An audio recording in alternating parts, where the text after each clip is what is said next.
నా పేరు మానస. నేను గుర్ల జిల్లా పరిషత్ ఉన్నత పాఠశాల గుర్లలో 9వ తరగతి చదువుతున్నాను. నాకు ప్రోత్సాహం ఇచ్చిన వారు చిన్నాదేవి నందివాడ, మా హిందీ మేడము. నేను ఇప్పుడు ఏకపాత్రాభినయంలో వివేకానంద చికాగో సమావేశానికి వెళ్ళి మాట్లాడబోతున్నాను.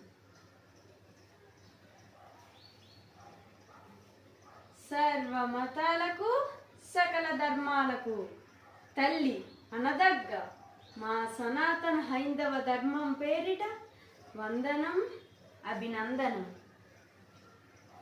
నా దేశం పవిత్ర భూమి, పుణ్యభూమి, కర్మభూమి, ధర్మభూమి, భారత భూమి.